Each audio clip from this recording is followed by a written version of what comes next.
Alors, les idées fausses qui méritent, ou tout au moins dont je pense qu'elles méritent d'être mises au jour, ou en tout cas qui sont communes, c'est d'abord que nous sommes allés dans l'espace parce qu'il y a une curiosité naturelle de l'homme pour aller dans l'espace, et que finalement, tout a commencé par l'exploration, et ce qui le prouve, c'est la Lune. Alors ça, c'est une idée fausse. L'espace est né de la guerre froide. L'espace est je dirais, un enfant de la Deuxième Guerre mondiale, et c'est un fils du nucléaire. En fait, l'espace et l'attrait politique pour l'espace commence aussi bien aux États-Unis qu'en Union soviétique à l'époque, dans les années 50, au moment où on se rend compte qu'à l'heure où on invente les missiles balistiques et à l'heure où on a inventé en parallèle l'arme atomique, eh bien, on pourrait subir un Pearl Harbor, je dirais, définitif, fatal. Et il faut, quand on se remet dans l'époque historique des années 50, il faut bien se rendre compte qu'aux États-Unis, par exemple, il y a une peur viscérale de l'attaque surprise. Et on réfléchit beaucoup dans le contexte d'affrontements qui montent, et qui sera évidemment le contexte de la guerre froide, d'affrontements avec le bloc communiste. On réfléchit énormément à la manière de ne pas se laisser surprendre. Alors on connaît l'aventure des avions espions, U-2 par exemple, du côté américain, mais très vite, dès les années 55 par exemple, on imagine une technique nouvelle, qui consiste à en envoyer un objet suffisamment haut et avec suffisamment de vitesse, équipé d'une caméra, qui pourrait, avec cette particularité physique de la vélocité, tourner autour de la Terre et finalement survoler régulièrement, notamment le territoire soviétique, pour prendre des photos et savoir où en sont les soviétiques. Je vous rappelle qu'à l'époque, il y avait ce qu'on appelait la course aux missiles. Et l'une des obsessions était de savoir de combien de missiles l'Union soviétique était dotée. Obsession qui existait côté soviétique, pour savoir côté américain, où ils en étaient également. Et donc les Américains vont, dès les années 55, concevoir un projet nouveau, un projet de satellite, on va appeler ça un satellite, pour espionner finalement ce qui va se passer en Union soviétique. 55, c'est-à-dire 2 ans avant 1957, le lancement de Spoutnik, qui est vu comme la première spatiale, et qui l'est réellement. Ce Spoutnik lancé par l'Union soviétique. Donc on se rend bien compte que, alors que l'année 57 est l'année géophysique internationale et qu'on présente, je dirais, l'effort spatial comme une déclinaison de cette année scientifique, ce qui est vrai, il n'en est pas moins vrai que cette réalisation soviétique, et puis celles qui suivront, américaines et soviétiques, s'inscrivent surtout dans un contexte de confrontation stratégique. Et donc, il faut se départir de l'idée... Vous savez, quand on parle d'espace, les gens imaginent Apollo, l'homme sur la Lune, le premier pas de l'homme sur la Lune. D'ailleurs, ça avait une immense signification stratégique, une immense portée stratégique, mais on pense exploration, on pense expansion de l'humanité dans l'espace. Ce n'est pas faux, ça correspond à une partie des activités, mais ce n'est pas la partie principale. Les véritables raisons pour lesquelles les pouvoirs politiques se sont lancés dans cette aventure, ce sont des raisons stratégiques extrêmement, j'allais dire, terre à terre, et tout à fait liées au contexte historique de l'époque. Ça, c'est un point, alors je pense qu'il faut garder à l'esprit, l'espace ne fonctionne, je dirais les programmes spatiaux sont financés, soutenus politiquement, que lorsqu'ils font sens politiquement. Quand l'espace n'a plus de sens, eh bien, on rentre dans une crise, les agences spatiales ont du mal à justifier leurs projets, les budgets plongent, etc. etc. Et c'est tout à fait parlant quand on regarde la courte histoire du spatial, que ce soit d'ailleurs aux États-Unis, en Union soviétique, puis en Russie, mais aussi en Europe, eh bien, on se rend compte que l'espace fonctionne bien quand les politiques lui donnent un sens, qui n'est pas nécessairement un sens spatial. Et donc, cette connexion à laquelle moi je tiens beaucoup, c'est en fait la vraie grille de lecture, selon moi, qui permet d'expliquer cette histoire spatiale.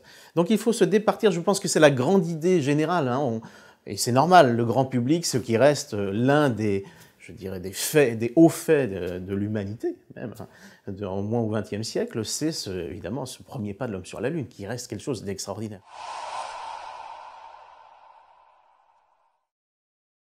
Et ce qu'il faut savoir, c'est que ce premier pas de l'homme sur la Lune, il ne s'est pas fait naturellement. John Kennedy, qui a été, on le sait, le président qui a lancé les États-Unis dans cette aventure, en fait, était un type que l'espace n'intéressait pas beaucoup initialement. Il avait très peu d'intérêt pour ça. Et ce qui s'est passé, c'est qu'en réalité, Spoutnik, la première soviétique, puis Yuri Gagarin, le premier homme dans l'espace le 12 avril 61, correspondant d'ailleurs exactement une semaine près au fiasco américain de la baie des Cochons, a imposé au président de l'époque, Kennedy, d'imaginer une première, une spectaculaire, qui permettrait en fait de redorer le blason américain. Il s'agissait vraiment bien de ça. C'est-à-dire que des enquêtes avaient été faites à la suite de Spoutnik, à la suite de Yuri Gagarin, auprès des alliés, dans les ambassades, qui montraient très bien que même les alliés les plus proches commençaient à douter du modèle américain, enfin qu'il y avait une opposition de modèle. Et d'ailleurs, les soviétiques communiquaient beaucoup là-dessus, en montrant que finalement, eh bien, l'homme communiste pouvait emmener l'humanité vers des cieux, j'allais dire, plus cléments et plus prometteurs, alors que ces capitalistes américains n'avaient finalement aucune ampleur de vue et aucune envergure, et que le modèle qu'ils proposaient était un modèle de raréfaction et de rétrécissement de l'humanité, alors que le modèle communiste est un modèle d'expansion de l'humanité. Ça, les Américains le perçoivent très vite. On se rend bien compte que l'espace, c'est aussi une opération psychologique. Et donc, il faut trouver une première. Et dans les discussions qu'on voit, quand on fait l'analyse historique de tout, maintenant tous les documents sont connus, eh bien on se rend compte qu'il y a beaucoup de discussions et que Kennedy, très vite, se rend compte que l'espace est la seule réponse possible aux premières spatiales soviétiques. Et ça, contre l'avis de ses conseillers, notamment de ses conseillers scientifiques. Très tôt, les conseillers scientifiques, comme aujourd'hui d'ailleurs, les scientifiques en général n'aiment pas beaucoup l'espace.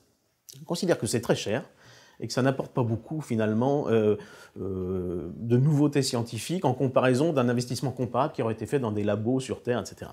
Donc il y a toujours cet aspect un peu prosaïque des scientifiques qui se demandent toujours pourquoi on fait une grosse manip très chère, finalement un peu de retombées scientifiques.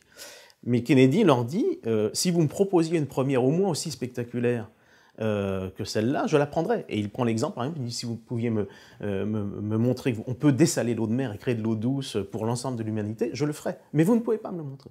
Donc moi, j'ai besoin de quelque chose, ce sera l'atterrissage de l'homme sur la Lune à l'avant la fin de la décennie. Son fameux discours du 25 mai 61. Et c'est comme ça que s'enclenche l'aventure spatiale telle qu'elle a été vue par l'opinion publique. Là encore, même cet aspect-là, qui est l'aspect hautement symbolique, et qui démontre a priori l'expansion naturelle de l'humanité vers des au-delà inconnus, en fait, c'est là encore extrêmement lié à un contexte politique très particulier et à la lecture d'un homme qui est dans un contexte politique et qui a besoin de résultats et de montrer que le modèle américain, on est dans la culture bipolaire, est un modèle qui fonctionne. Et c'est ça qui va être le moteur, je dirais, extraordinaire qui va pousser, qui va créer l'Agence spatiale américaine d'abord, et puis qui va conduire à faire travailler 400 000 personnes sur ce projet, qui va conduire à reprendre les savants allemands qu'on avait récupérés à la fin de la guerre, dont le fameux Wernher von Braun. Les Américains, ça les gêne un peu aux entournures de faire quand même construire des fusées américaines par un savant nazi. Mais ils le font quand même parce qu'ils ont besoin de cette réalisation. Mais en parallèle de la fusée qu'on fait construire par ces Allemands, on leur fait aussi construire des missiles.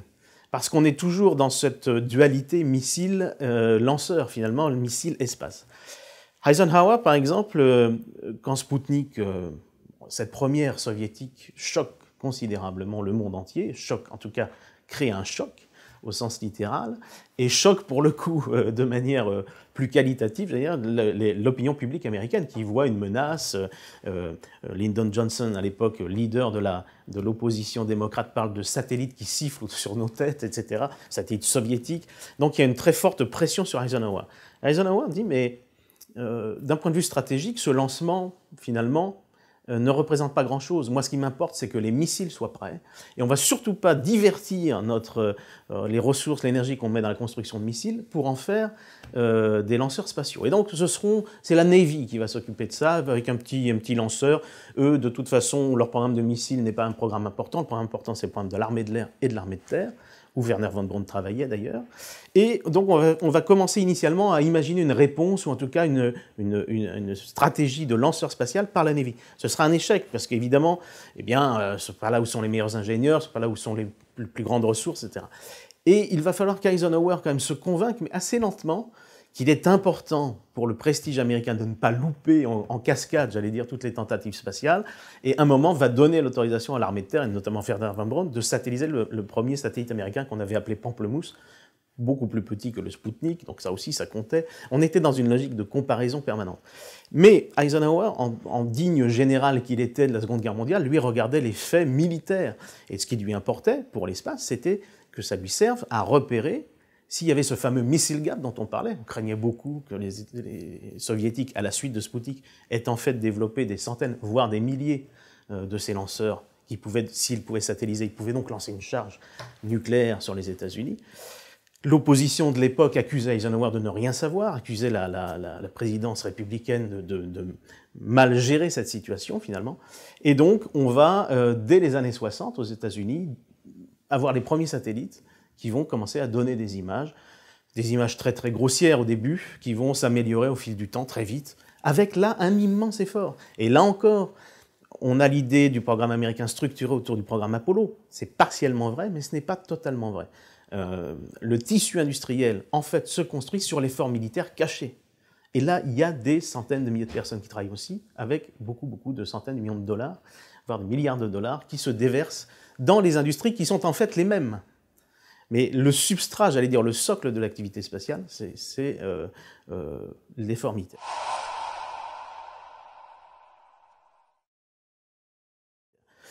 Qu'est-ce qui se passe aujourd'hui? Ce socle existe toujours. En particulier, la gestion, j'allais dire, de la relation nucléaire, de la dissuasion, c'est toujours quelque chose qui structure beaucoup des programmes spatiaux. On a toujours besoin de programmes d'espions, j'allais dire, d'observation de ce que fait l'autre. On a besoin de l'écouter, on a besoin de communication qui marcherait quand bien même un conflit pourrait se déclencher.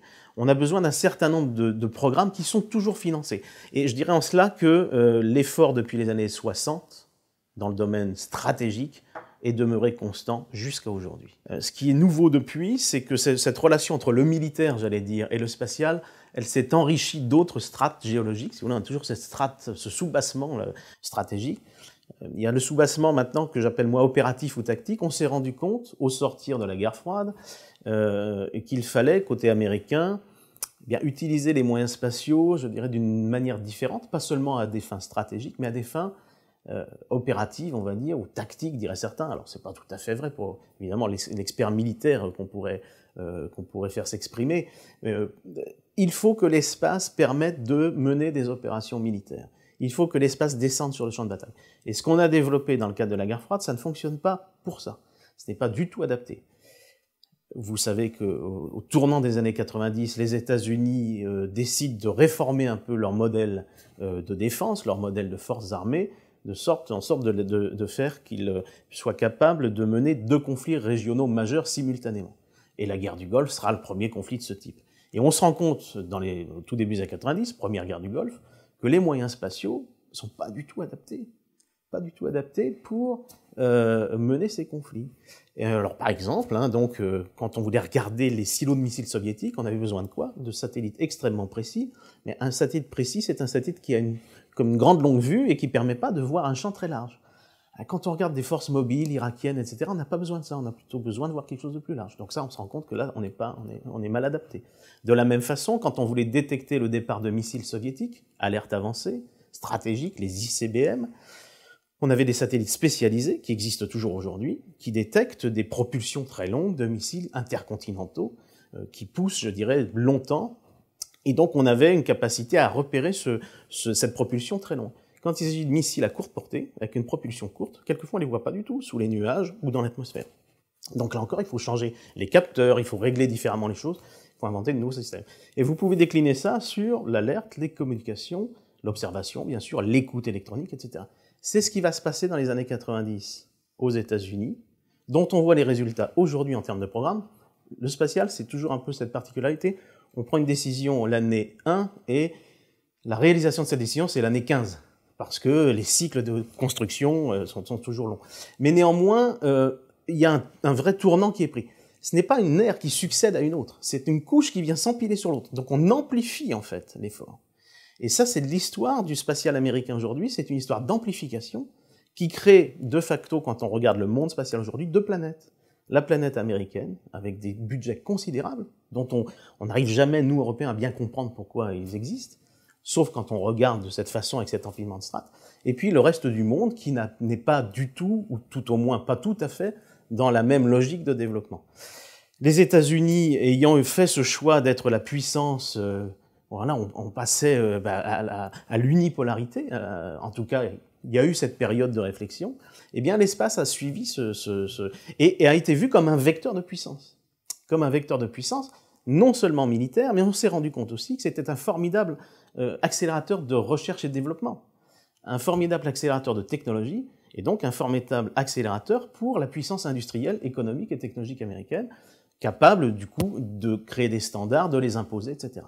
Et donc là, l'espace a recréé cette connexion dont je parlais tout à l'heure, ça a donné du sens politique. L'administration Clinton a sans doute été l'administration la plus consciente de ça, et a organisé cet effort militaire aussi avec l'idée qu'il n'avait pas seulement de conséquences dans le domaine militaire, qu'il avait des conséquences beaucoup plus larges dans le domaine politique et stratégique, je dirais pour la puissance américaine dans toutes ses facettes, dans cette ère post-guerre froide.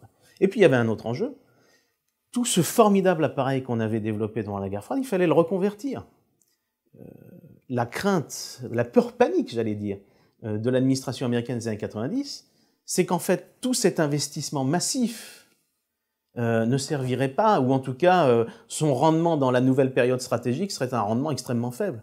Donc il fallait faire en sorte que cet investissement soit converti en gains économiques, en gains industriels, en gains de, je veux dire, en gains de productivité pour le système, pour le modèle politique américain. Et ça va correspondre dans les années 90 à une volonté politique, une organisation de la commercialisation de ces activités. C'est-à-dire on va organiser la jonction entre quelque chose qui avait été mis en place par l'État, je veux dire un arsenal, hein, avec cette industrie arsenal, et bien cette industrie arsenal, on va la convertir en une industrie agressive commerciale. Et c'est là où on va, par exemple, donner le droit à des sociétés commerciales d'exploiter, par exemple, des satellites à très haute résolution. 1994, décision unilatérale de l'administration Clinton d'ouvrir ce droit à la commercialisation. Au niveau européen, c'est un choc. On n'avait jamais imaginé ça, parce qu'il y avait un accord général, non dit, un peu implicite, sur le fait qu'en dessous de 5 mètres, les images produites étaient des images qui devaient rester réservées au gouvernement, c'était des images du renseignement, etc. En fait, la réalité, c'est que pour des raisons que j'ai dites, économiques, d'exploitation de cette vitesse acquise, je dirais, technologique, les Américains ont contourné ces accords non dits, mais enfin, je dirais cette conscience collective, en décrétant de manière unilatérale que désormais, eh bien, on pourrait commercialiser, et des sociétés américaines étaient autorisées à le faire.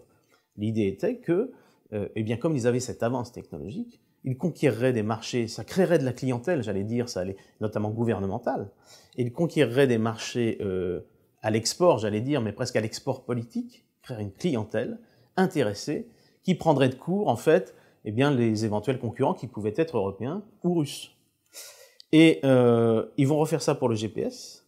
Le GPS est ce fameux programme de navigation et de positionnement par satellite qui a été créé pour des raisons militaires, géré par le Pentagone, et qui, à partir de 1996, doit devenir un programme auquel le grand public pourra accéder dans sa plus grande précision. Quel est l'objectif derrière? L'objectif est de faire du GPS le standard mondial de localisation et de synchronisation du temps, en sorte que, eh bien, personne n'ait l'idée de créer son propre GPS et de le concurrencer. Et à partir de là, eh bien, vous avez une sorte de stratégie d'entrisme technologique qui permet ensuite de décliner, eh bien, une activité économique, industrielle, un peu sur le modèle de l'Internet, où les majors, je dirais, sont nécessairement américaines, etc. C'est ce qui va être fait, aux grandes dames d'ailleurs du Pentagone, qui d'ailleurs à l'époque critique cette décision, mais qui considère que, on considère que le Pentagone n'est pas le seul acteur qui puisse avoir voix au chapitre dans ce domaine, et les conseillers économiques du président Clinton vont avoir le premier exemple qu'on ait quasiment d'une décision interministérielle où le Pentagone est mis en minorité, j'allais dire. Et on va le voir dans les lanceurs aussi. Dans les lanceurs, alors qu'on était sous le régime du COCOM avant, où on régulait les technologies, on évitait qu'elles aillent en Russie, eh bien en fait, on va préempter ça. On va changer complètement cette règle, on va préempter la possibilité pour la Russie de vendre ses lanceurs sur le marché international en créant des joint ventures, côté américain, qui vont permettre aux Américains de contrôler la commercialisation du potentiel de lancement ex-soviétique, désormais russe. Ce sont les lanceurs Proton, ce sont les lanceurs... C'est aussi une des raisons pour lesquelles nous avons Soyouz à Kourou. C'est un peu une réponse à ce mouvement à l'époque, qui consistait à dire c'est un formidable potentiel de lancement, formidable potentiel commercial, qui a ensuite aussi des répercussions stratégiques. Si vous ne maîtrisez pas le segment du lancement, vous ne maîtrisez pas le spatial. Donc il faut avoir la chaîne accès à l'espace, il faut être souverain là-dessus. Et effectivement, si les États-Unis avaient ce contrôle complet de la majorité des lanceurs, et en particulier soviétiques, ils avaient quand même évidemment, je dirais, un contrôle politique, commercial, industriel, technologique, sur l'ensemble des acteurs gouvernementaux sur la planète qui s'intéressent à l'espace, c'est très clair. Donc là encore, on voyait bien que il y avait une reformulation des enjeux stratégiques, toujours sur la base de ces socles qui existent et de ces strates qui se sont mises en place. Et tout naturellement, en fait, cette histoire qui s'est développée de cette façon-là sous l'administration Clinton va se continuer, va être amplifiée au moment des attentats des tours jumelles.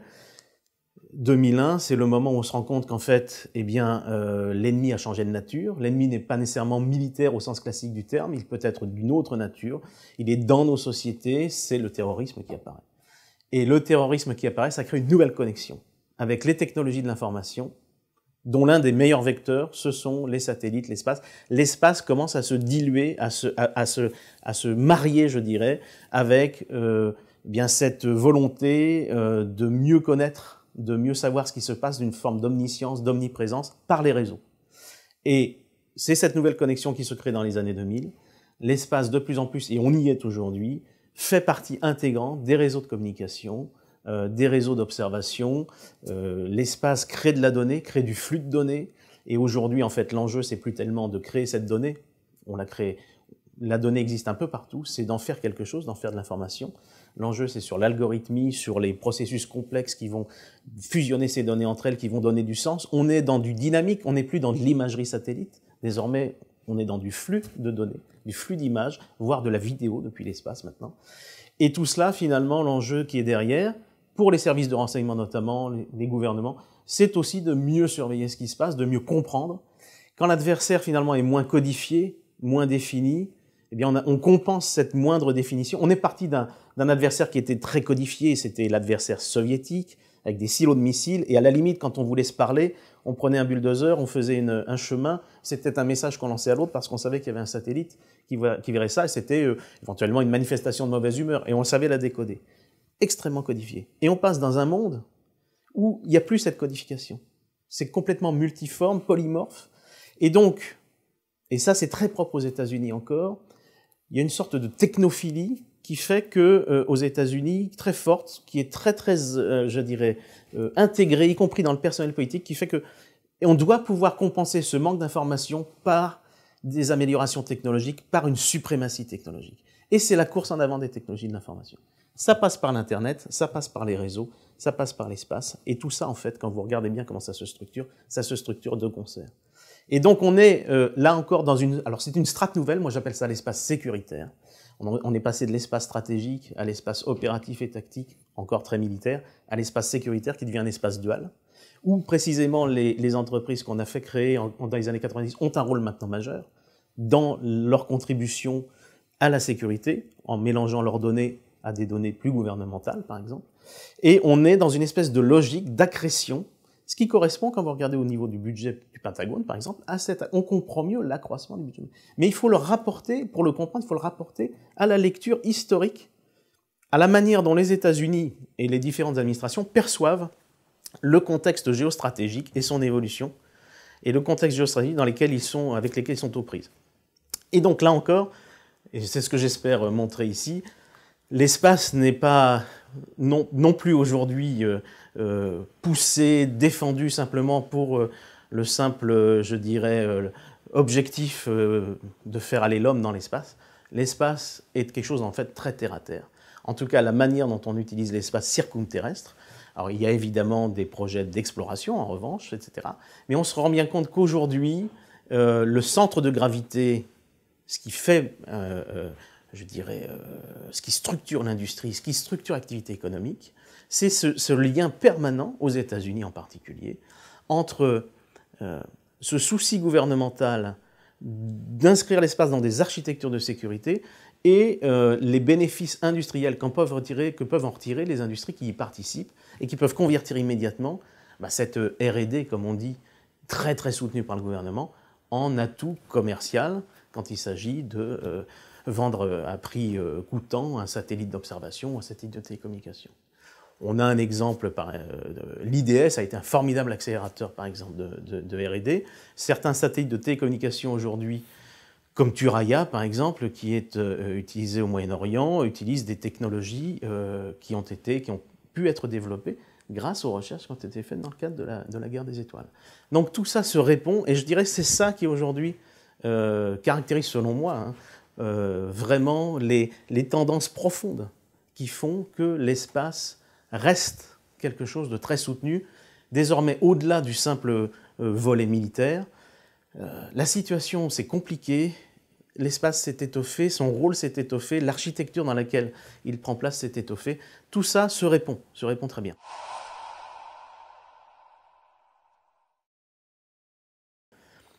Aujourd'hui, qu'est-ce qu'on voit? Et j'ai réfléchi récemment à cette question, c'est l'émergence de ce qu'on appelle le New Space. Le New Space, c'est finalement un ensemble de projets qui sont nés dans les années 2000, de projets qui sont nés dans le cerveau, dans l'esprit d'investisseurs privés ou de grands milliardaires très connus. On pense à Elon Musk, l'inventeur de PayPal, j'allais dire, ou Jeff Bezos, le patron d'Amazon, et du Washington Post au passage. Ces gens-là sont apparus, sont une nouvelle génération, lisent évidemment les choses différemment de leurs aînés, sont tous d'une certaine manière nés après Apollo, j'allais dire, donc c'est vraiment quelque chose de... Mais en même temps, ils arrivent sur un terrain qui est déjà favorable. Et leurs idées, finalement, d'utiliser l'espace et de développer des programmes pour les connecter au monde de l'information et pour en faire des outils nouveaux, finalement, d'un point de vue privé, d'un point de vue économique, en fait, trouvent un écho immédiat a trouvé un écho immédiat auprès du gouvernement américain parce qu'il répondait finalement à une évolution normale qu'on avait vue, l'évolution dont je parlais, qui s'était amorcée dans les années 90. Et du coup, on a aujourd'hui effectivement aux États-Unis une situation assez particulière, dont moi je pense qu'elle reste quand même très spécifique aux États-Unis compte tenu de cette histoire, où on a une sorte de nouvel âge spatial qui apparaît avec une prise de relais. On part je vous rappelle, d'une situation où c'était extrêmement régalien, gouvernemental, même c'était le renseignement, c'était caché, à une situation où les pouvoirs publics ont compris qu'il fallait qu'ils redéfinissent les relations avec les acteurs privés. Mais tout ça, dans le souci de prolonger cette connexion forte et de continuer à donner un sens politique à ces efforts-là. L'idée étant d'optimiser en réalité la dépense publique, parce que ces acteurs sont également soutenus par la dépense publique. Elon Musk aujourd'hui n'aurait pas pu continuer son activité si à un moment donné, l'agence spatiale par exemple, américaine, n'avait pas, j'allais dire, payé les salaires ou permis à son activité de continuer. Et donc à partir de là, on a aujourd'hui, et on a une réinvention des rapports entre secteur public, acteurs publics et acteurs privés. Et on a l'impression qu'effectivement, on entre aux États-Unis dans un nouvel âge spatial avec, évidemment, des modes de réflexion qui changent. Ces acteurs désormais comptent. Ils ont eux-mêmes leurs propres, leurs propres intérêts, leurs propres visions. Mais c'est vrai qu'ils portent désormais une vision. Ils ont à leur disposition des capacités. Et on est en train d'inventer aux États-Unis bien des nouveaux rapports entre le gouvernement et ses capacités, entre les gouvernements et ses visions. L'agence spatiale américaine n'est plus seule à avoir des capacités, une vision. Il y a aussi des acteurs privés qui ont leur capacité, une vision. Ces gens-là vont vivre ensemble. Et on se dirige, par exemple, si on prend le cas de Mars, on avait parlé de la Lune tout à l'heure, si on prend le cas de l'exploration, il y a de très fortes chances pour que ces explorations futures, qui se feront, nul ne sait exactement quand, dans plusieurs années, mais soient une sorte d'entreprise hybride, publique et privée, où finalement, on aura une sorte d'expression nouvelle de la puissance publique à travers ces acteurs-là. Ça n'empêchera pas qu'on aura toujours des programmes, évidemment, qui serviront les intérêts gouvernementaux, en particulier dans le domaine militaire. On voit encore monter tout à fait les questions militaires. Et alors en particulier, ce qu'on voit monter désormais, parce que ce New Space existe, parce que d'autres gouvernements s'intéressent de plus en plus à l'espace, parce qu'on va aller vers un milieu de plus en plus occupé par de multiples acteurs, eh bien on voit monter de nouvelles préoccupations de sécurité. Donc on voit monter une nouvelle strate que moi j'appelle l'espace contrôlé, qui correspond à quoi finalement ? Qui correspond à une redéfinition de l'espace comme milieu. l'espace jusqu'à aujourd'hui, parce qu'il est né de la nécessité de gérer l'équilibre bipolaire, l'équilibre nucléaire, était un espace sanctuarisé, où l'intérêt mutuel, finalement, sans que ça n'ait jamais été dit explicitement, était de ne pas trop se combattre et de ne pas trop se détruire mutuellement ces satellites, puisque chaque satellite permettait finalement de vérifier les traités, de vérifier les processus de désarmement, etc. Donc l'espace était relativement sanctuarisé, et il y a un texte emblématique international, qui reste le texte en vigueur, qui est le traité sur les utilisations pacifiques de l'espace extra-atmosphérique, de 1967, du 27 janvier 67, qui définit ça de manière très floue, très souple, mais et les États-Unis et l'Union soviétique ont pu le signer précisément parce que c'était souple, mais qui interdisait un certain nombre de choses, notamment de placer en orbite des armes de destruction massive. On a vécu là-dessus très très bien jusqu'à aujourd'hui. On vit encore très très bien avec, à vrai dire. Mais aujourd'hui, pour deux raisons. D'abord parce que l'espace est devenu un élément majeur des dispositifs de défense. C'est-à-dire que les États-Unis aujourd'hui mènent leurs opérations militaires grâce à l'espace. Ça, leurs adversaires l'ont noté. Et les grands pays, la Chine, c'est aussi le cas d'une certaine manière, la Russie aussi, l'espace est devenu autre chose qu'un simple outil stratégique de renseignement. Donc ça devient une cible, potentiellement, dans la mesure où des conflits pourraient survenir. À partir de là, comme on n'est plus seulement dans le socle stratégique, mais dans l'utilisation militaire, à des fins militaires, des moyens spatiaux, on en faisait des cibles, ils rentrent dans le dispositif de défense. Et depuis quelques années, il y a quelque chose qui s'est ajouté à ces risques croissants sur les systèmes spatiaux, c'est le fait que 60 pays disposent d'un satellite, au moins, désormais, en orbite, et que de plus en plus d'acteurs vont investir l'espace. On commence à parler de débris, on commence à parler de pollution spatiale, on commence à parler de satellites manœuvrants, on commence à parler de nécessité de surveiller ce qui s'y passe, parce qu'on ne sait pas trop ce qui s'y passe. Alors ça aussi, c'est un enjeu de pouvoir entre les pays, etc. Enfin bref, on voit bien que l'environnement est en train de changer un peu de nature, de se désanctuariser, on va dire, voire de se territorialiser, ce qui ne correspond pas du tout au droit international spatial, normalement. Il n'y a pas de droit d'appropriation de l'espace, mais on voit bien que finalement, les tensions commencent à se créer, et les frictions, j'allais dire, entre satellites pourraient survenir. Donc les pays sont désireux de plus en plus, et les États-Unis au premier rang d'entre eux, sont désireux de se protéger. Et donc c'est ce qu'on appelle là-bas le counterspace, c'est-à-dire qu'on veut être capable de mener des opérations défensives, voire des opérations offensives. Je n'invente rien, c'est dans la doctrine américaine. Et donc évidemment, quand on a ce type de déclaration, ce type de doctrine qui se met en place, cette doctrine pour l'armée de l'air américaine, par exemple, c'est 2004, eh bien, ça crée des réactions en face. Hein. Et donc, on a effectivement on voit aujourd'hui une sorte de surenchère larvée qui se met en place entre, notamment, États-Unis, Russie et Chine. On n'en est pas encore aujourd'hui à des épisodes d'affrontement direct, mais on sent bien que les choses changent un petit peu et qu'on va progressivement vers une sorte d'appropriation quand même de ce qui se passe, territoriale, par les uns et par les autres, avec une démonstration parfois de force. On voit des satellites un peu bizarres qui font des manœuvres, qui peuvent interagir sur d'autres satellites. Donc on se dit, mais est-ce que c'est pas une arme anti-satellite? Alors on dit, mais non, c'est pour aller sur les débris, etc. Mais enfin, il y a de la tension diplomatique. À Genève, à la conférence du désarmement, les discussions sont bloquées sur l'éventualité d'un traité, par exemple. L'Europe, l'Union européenne, en 2008, pour essayer d'apaiser la tension, a proposé un code de conduite qui ne serait pas vraiment un traité, mais qui serait une sorte de code auquel les principaux pays adhéreraient et auquel ils se conformeraient. Essentiellement un code pas très très exigeant, hein, simplement un code induisant un peu de transparence. Voilà, on montre un peu ce qu'on va. Même là-dessus, les pays n'ont pas su s'accorder. Donc on voit bien que là, quelque chose change. Alors là, on commence à parler d'armes spatiales, on commence à voir des investissements dans ce qu'on appelle des armes à énergie dirigée, par exemple laser, micro-ondes à forte puissance ou d'autres choses. Alors, casser un satellite, alors les Chinois ont fait un test en 2007, le 11 janvier 2007, ont démontré qu'ils savaient détruire un satellite avec un missile. Ça a créé de l'émoi, d'abord parce qu'ils ont fait cette démonstration, mais aussi parce qu'ils ont créé beaucoup de débris. Et aujourd'hui, la station spatiale, par exemple, est obligée régulièrement d'être manœuvrée pour éviter les débris. Et l'année suivante, on a eu une réponse américaine, et l'année suivante, on a une collision entre un satellite russe. On a eu plus de choses en quelques années qu'on en avait eu dans les 50 précédentes. Donc on voit bien que tout ça monte, il y a effectivement, en plus des risques croissants avec cette population de débris qui s'autogénèrent, en fait. On a tellement de débris que parfois ils rentrent en collision entre eux, ils en créent de nouveaux.